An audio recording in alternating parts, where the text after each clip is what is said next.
You are here, and the day is finally over, even if it does not feel fully over inside you yet. The body has stopped moving, but something in the mind is still running, still turning over the same worry from 3 different angles, still doing the quiet work of trying to find a way to feel okay before it allows itself to rest. Maybe you have already tried the things people suggest. You have tried to talk yourself down. You have tried to distract yourself with something lighter. You have tried, more than once, simply telling yourself to stop thinking about it. As though peace were a switch you could find in the dark if you only pressed hard enough in the right place. And still, here you are, lying in the stillness with a mind that will not quite settle, wondering if peace is something other people seem to find more easily than you. There is no shame in that tonight. The tiredness you are carrying is not a failure of faith or a sign that something is wrong with you. It is simply what it feels like to be a person who has been carrying real weight for a while, trying to manage it alone in the hours when everyone else is asleep and the noise of the day has gone quiet enough to finally hear how loud the inside of you has become. You came here tonight still looking for something, some way through, some place to set it down, and that searching, however worn out it has made you, is not the opposite of faith. It may be closer to the beginning of it than you think. So let this hour be different, not because the circumstances have changed in the last few minutes, but because there is something true that has not yet been said plainly enough for it to land. Something that has been available to tired people in the dark for as long as there have been tired people and nights. There is a secret to peace, not a trick, not a technique, but something real enough that a man once wrote about it from inside a prison cell and somehow knew it was true. You are about to be shown where it lives. The man who wrote about that secret was named Paul, and he did not write it in a quiet garden or on a peaceful morning with nothing pressing on him. He wrote it from a prison cell, in chains, with no certainty about whether he would walk free again or face execution. If there was ever a circumstance that seemed to disqualify someone from peace, it was his. And yet from inside that cell, he wrote words that have outlasted the prison itself, words that still reach into bedrooms and quiet houses 2,000 years later, because what he found was never dependent on the walls around him. He had discovered something that the chains could not touch and the uncertainty could not undo. That is worth sitting with for a moment before this hour moves any further, because most people, without ever saying it out loud, believe peace arrives only after the problem is solved, after the diagnosis comes back clear, after the money stretches far enough, after the relationship is repaired, or the apology finally comes, or the waiting finally ends. Peace, in that understanding, is a reward handed out once the circumstances cooperate. And if that is true, then peace will always be just out of reach for someone like you tonight, because circumstances rarely cooperate fully, and the moment one worry resolves, another quietly takes its place at the door. But Paul had not resolved the circumstances. He had chains, and he still found something he was able to call peace, real enough to write home about, real enough to pass on to other tired people he had never even met. Which means peace was never actually located in the circumstance to begin with. It has a different address. It lives somewhere else, somewhere that chains cannot reach, and somewhere that your specific worry tonight, whatever shape it has taken, cannot reach either. There is a secret to where it lives, and a path to it that does not require your situation to change first. You are closer to it tonight than the noise in your mind has been letting you believe. Before going any further toward where peace actually lives, it helps to be honest about the places it does not, because so much of the exhaustion you carry comes from searching in the wrong location without realizing it. The first place most people look, without ever choosing to, is their circumstances. The quiet belief that peace will come once things finally calm down, once the bills are caught up, once the test results come back the way you are hoping, once the relationship feels steady again, or the job feels secure again, or the child finally calls back. It is such a natural place to look that almost no one questions it, and yet it is built on a foundation that can never actually hold the weight being placed on it, because circumstances do not stay still long enough to build peace on top of them. The very nature of life is that one thing resolves and another rises to take its place. You have likely felt this yourself, the brief relief when one worry finally lifts, followed all too quickly by the quiet arrival of a new one settling into the same space. If peace were truly found in circumstances being right, it would only ever be borrowed, never owned, gone again the moment the next uncertain thing appeared on the horizon. That is not peace. That is simply the temporary absence of trouble, and trouble, in this life, rarely stays away for long. This is worth naming clearly tonight, because you may have spent a long time chasing a kind of peace that was never going to hold, and the exhaustion of that chase is part of what has brought you here. You may have believed, somewhere underneath the surface, that your sleeplessness was a sign you were doing something wrong, that a stronger faith would have made the circumstances resolve by now. But that was never how this worked. The psalmist who wrote about lying down in safety did not write it from a place where every threat had vanished. He wrote it while surrounded by enemies, while the danger was still real, while the circumstances had not yet been resolved at all. The peace came first. The safety was something he chose to trust in the middle of the unresolved thing, not after it was over. So let this be a small relief tonight rather than a discouragement. If peace has felt out of reach, it may simply be because you are looking for it in a place it has never actually lived. There is still a door ahead of you tonight that leads somewhere truer than your circumstances ever could. Before this hour goes any further into where peace lives, let the body have a moment to come down from the day it has just carried. So much of what keeps a tired mind circling at night is not only thought, it is the body itself, still braced, still holding tension in places it forgot to release hours ago. Let your attention move gently down through yourself now, not to fix anything, simply to notice. The shoulders are likely higher than they need to be. The jaw, possibly tighter than it has been all day, is holding something it never had a chance to put down. The hands, perhaps closed when there was nothing left to hold on to. Take a slow breath in and let it fill you without rushing it, and as you let it leave, let your shoulders fall just slightly, not forced, simply allowed. There is nowhere you need to be right now except exactly where you are, lying here, being honest with yourself and with God about how tired the searching has made you.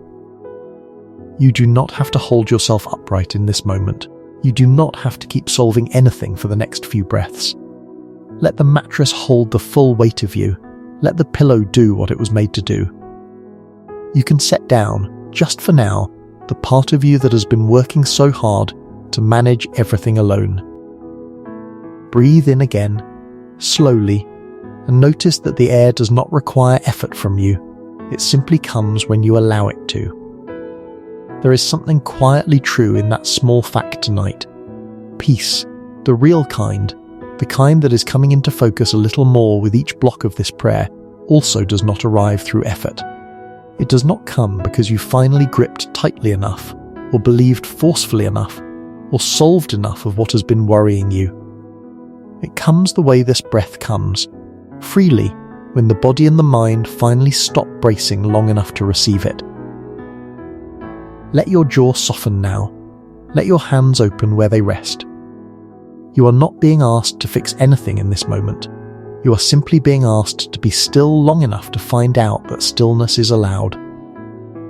The God who made your lungs to breathe without your supervision is the same God who is about to show you where peace has been waiting for you all along. Let your body believe that before your mind fully catches up. There is a second place people often go looking for peace, and it can be even more exhausting than the first, because it asks something directly of you rather than of your circumstances. It is the belief that peace means simply managing not to feel the hard thing, convincing yourself that it is not as bad as it seems, pushing the worry down far enough that it stops showing on the surface, even if it is still moving underneath.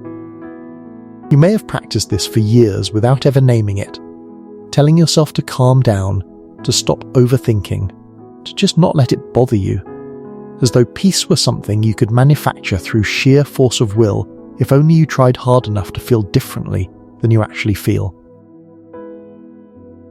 There is a second place people often go looking for peace, and it can be even more exhausting than the first, because it asks something directly of you rather than of your circumstances.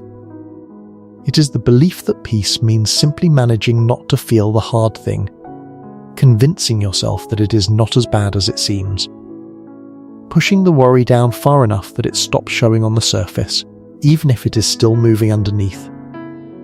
You may have practiced this for years without ever naming it, telling yourself to calm down, to stop overthinking, to just not let it bother you, as though peace were something you could manufacture through sheer force of will if only you tried hard enough to feel differently than you actually feel. But that is not peace either. That is suppression wearing peace's clothing, and the body always knows the difference, even when the mind has talked itself into believing otherwise. Suppression takes enormous energy to maintain. It is why so many people lie awake, exhausted, not just from the day, but from the quiet effort of holding something down that wants to be felt. And it never actually resolves anything. It simply delays the moment the feeling finds another way to surface, often at the worst possible hour, often as the racing thoughts that brought you to this prayer tonight in the first place. This matters because you may have been quietly blaming yourself for not managing to suppress your worry well enough, as though a stronger person, a more faithful person, would have simply stopped feeling it by now. But Scripture never asks you to stop feeling. It asks you to bring what you feel somewhere real. The same Paul who wrote about peace from his prison cell did not write as someone numb to his situation.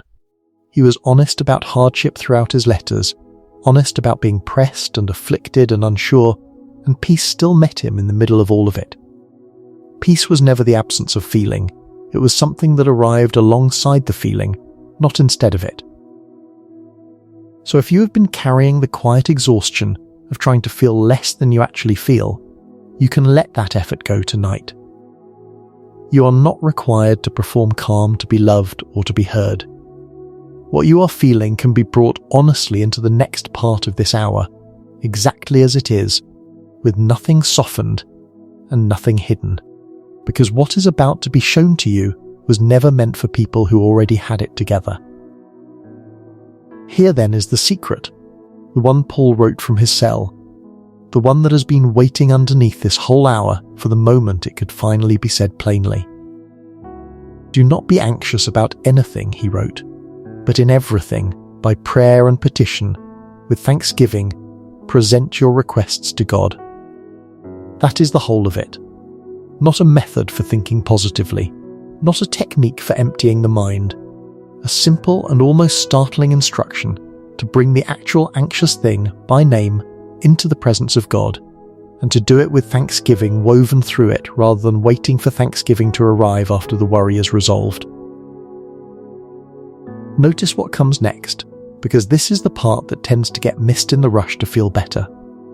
He did not write that God would then fix the situation and peace would follow as a result. He wrote that the peace of God, which transcends all understanding, will guard your hearts and minds. The peace arrives first, before the circumstance changes, sometimes long before it changes, sometimes even if it never changes the way you are hoping. It is not a peace your understanding can fully explain, because it was never meant to make logical sense.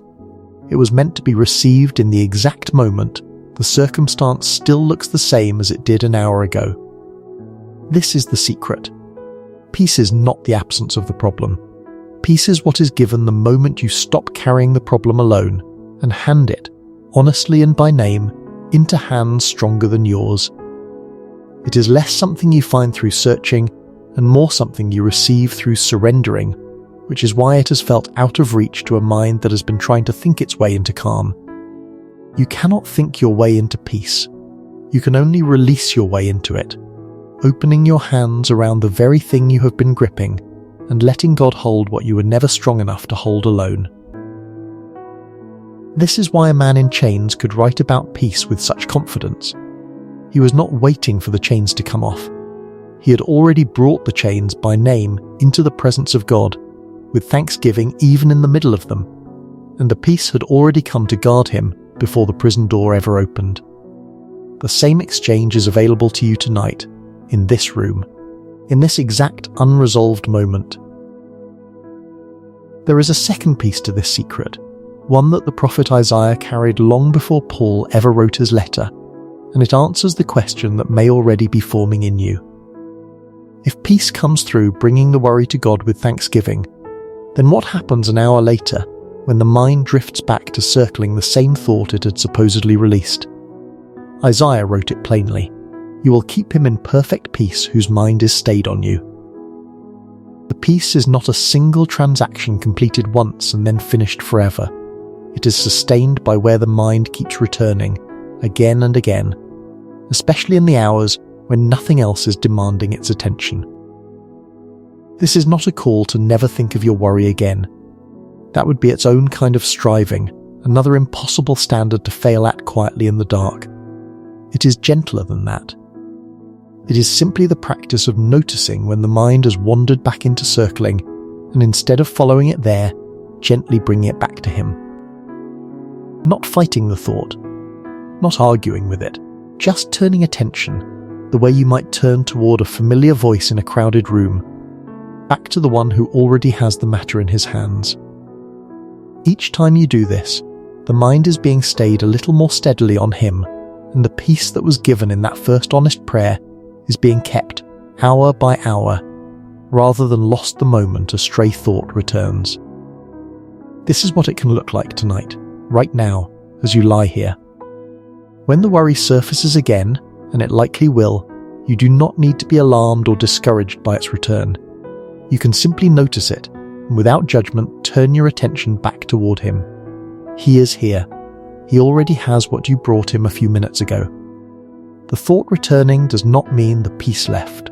It only means this is the moment to practice staying, gently, the way Isaiah described, the way a mind learns over time to rest more easily in the same place it has chosen to return to again and again.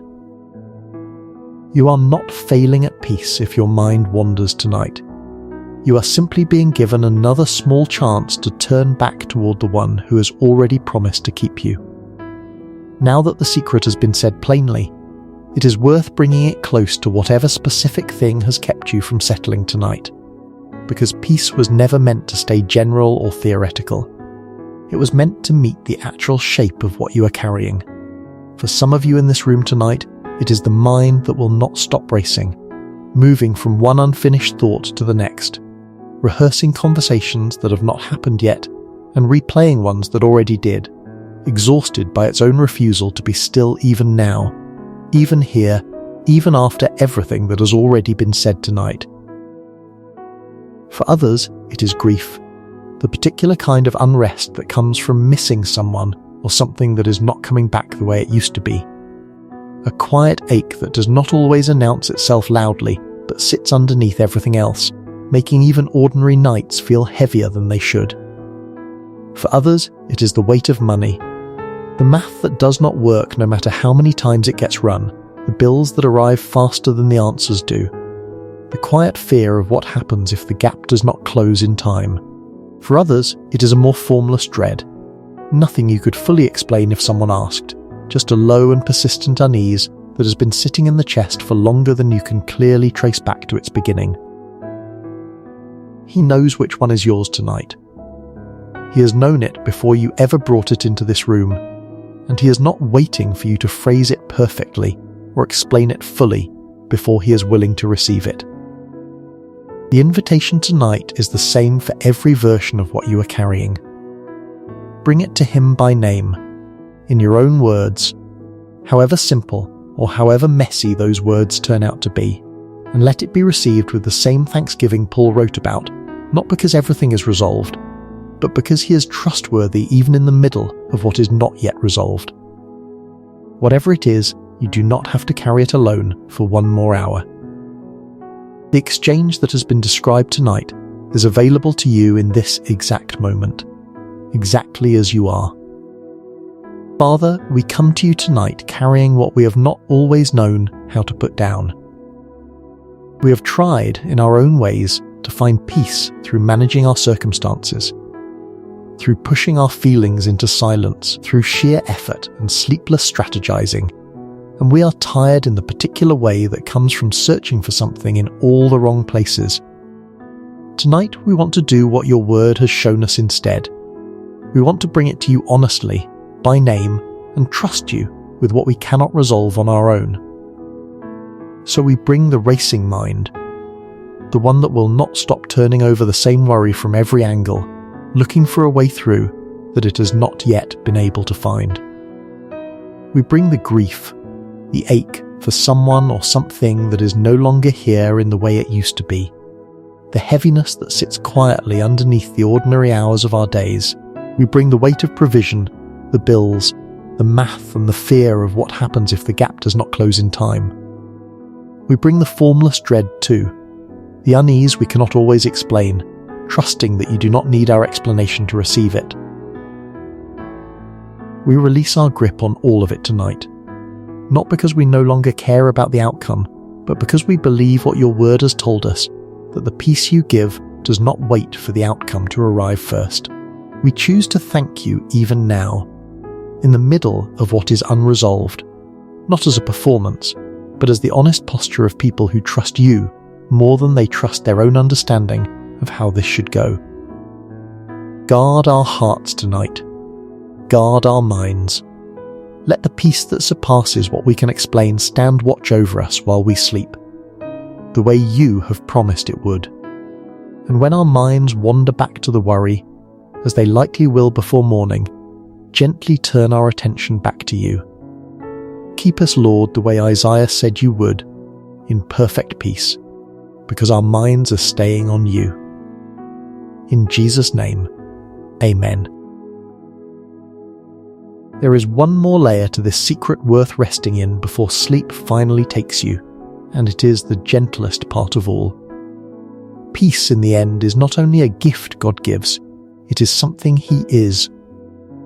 Jesus told His disciples, on the night before everything in His own life grew hardest, "Peace I leave with you, my peace I give you, not as the world gives." Not the fragile, circumstance-dependent kind the world offers, the kind that evaporates the moment things go wrong. His own peace, which means what you have been receiving tonight is not a separate thing He hands you and then steps back from.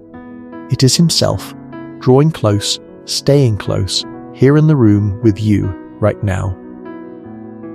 This is why the secret was never going to be found through more effort, more managing, or more trying to feel a certain way. You cannot earn closeness to a person. You can only receive it, the way you receive a hand offered to you in the dark, simply by letting it hold yours. That is what has been happening through this hour, whether it felt dramatic or quiet, whether you noticed the shift clearly or only sensed something settling slightly beneath the surface. You have not been performing your way into a feeling. You have been moving closer to a person who was already moving toward you. Let your body settle a little further now. Let the breath come slower, without supervision, the way it has been gently invited to all through this prayer. You do not have to keep solving anything else tonight. You do not have to keep checking whether the peace has fully arrived, the way you might check a measurement against expectations.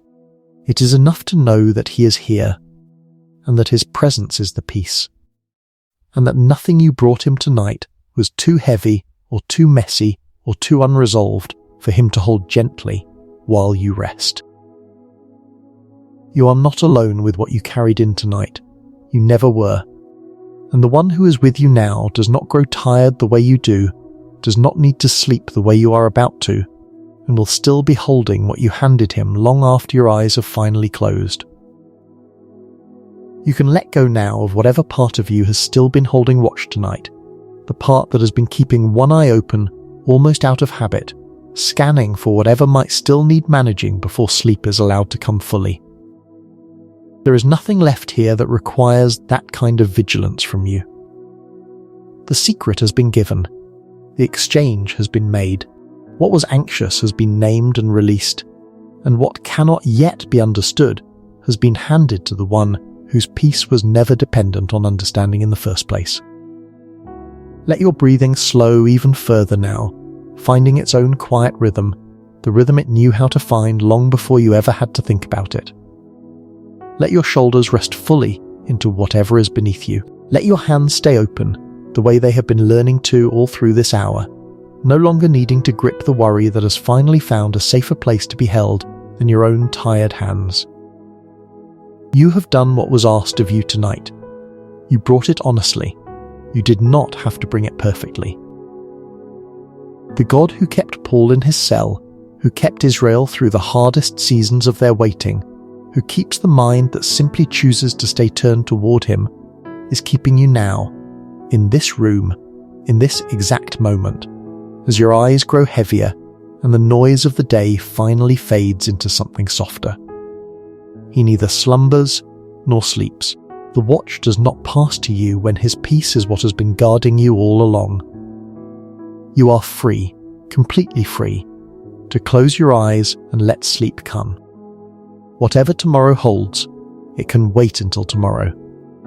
Tonight, the secret has been found, and it was never far away, never hidden behind some achievement you had not yet reached. It was simply waiting in the place it has always lived, near enough to be found the moment you stopped searching everywhere else and brought everything honestly to him. Rest now. He is near.